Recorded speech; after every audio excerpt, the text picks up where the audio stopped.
अमन committee प्रदेश कार्यालय। दिनांक 28 मई 2024। एक देश एक चुनाव का समर्थन, नदीम इकबाल। प्लेस बरेली। रिपोर्ट शहाबुद्दीन की। अमन कमेटी के प्रदेश सचिव श्री नदीम इकबाल ने एक देश एक चुनाव के प्रस्ताव का पूर्ण समर्थन व्यक्त किया है।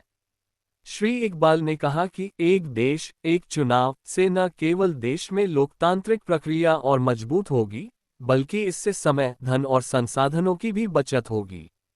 उन्होंने आगे कहा कि इस व्यवस्था के लागू होने से सरकारें अपना पूरा कार्यकाल विकास कार्यों पर केंद्रित कर सकेंगी, जिससे देश को समग्र रूप से लाभ पहुंचेगा। श्री नदीम इकबाल ने अपील की कि सभी राजनीतिक दल और नागरिक समाज इस राष्ट्रीय हित के कदम का समर्थन करें और इसे सफल बनाने में सहयोग दें। बने रहे हमारे साथ, देखते रहिए हमारे चैनल हिंदुस्तान खबर 7, लाइक और सब्सक्राइब करें। शाहबुद्दीन, बरेली। आपका नाम जानना चाहूंगा। नदीम इकबाल। आज जो आप पीसी कर रहे हैं, किस पर्पस को लेके कर रहे हैं, किस चुनाव के बारे में आप बताना चाहते हैं? देखिए, मैं एक देश एक चुनाव के पक्ष में हूं। कल हमने माननीय सुनील बंसल जी के विचार सुने। इससे सबसे पहला पॉइंट दिमाग में हम लोगों के आया कि इससे पैसे की बचत होगी और देश के जो विकास में बार बार चुनाव, कभी एमपी का, कभी विधानसभा, कभी लोकसभा, कभी जिला पंचायत, कभी सभासद, और किसी स्टेट में चुनाव है, हमारे अधिकारी वहां पे ऑब्जर्वर बन के जाते हैं।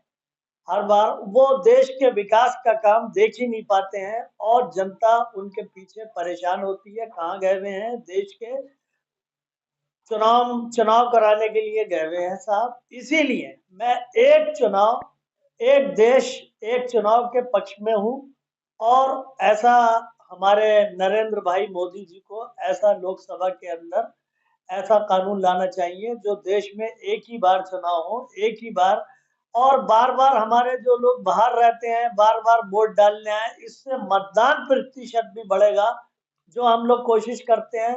क्योंकि हमने देखा कि मतदान के प्रति बाद आज एमएलए में वोट डालने के लिए आए, कल लोकसभा में आए, फिर उसमें वोट डालना है। इसलिए जनता का वोटिंग के प्रति रुझान कम होता जा रहा है। वो कहते हैं रोज चुनाव है, कहां तक भागे। इसीलिए एक देश एक चुनाव के मैं पक्ष में हूं और इसे कानून लाना चाहिए। मैंने ऐसे विचार माननीय महामंत्री, राष्ट्रीय महामंत्री सुनील बंसल जी के विचारों से मैं सहमत हूं, जो लगातार हर शहर और हर मंडल के अंदर जा करके वो लोगों को इसके बारे में समझा रहे हैं। कल भी उन्होंने जनता के बीच में जा करके प्रबुद्ध लोगों को, पढ़े लिखे और समाज सेवियों के पक्ष में सुना। मैं भी अमन कमेटी के उससे वहां पर हाजिर हुआ और मैंने वहां पर विचार और वहां पर लिख करके दिया अमन कमेटी से कि एक देश एक चुनाव होना चाहिए। इससे जनता का पैसा, विकास कार्य और बार मतदान प्रतिशत सभी बढ़ेगा और हमारे अधिकारी विकास की सोचेंगे और उसमें एक ही चुनाव होना चाहिए। मैं फिर इस बात को दोहराऊंगा। मैं एक सवाल पूछना चाहूंगा आपसे कि आप जो हमला हुआ है इसके बारे में आप मोदी जी से कुछ कह सकते हैं? ये हमला बहुत ही निंदनीय है और खास तौर से जो धर्म पूछ के गोली मारी गई, ये हिंदुस्तान के लिए एक बदनुमा दाग है।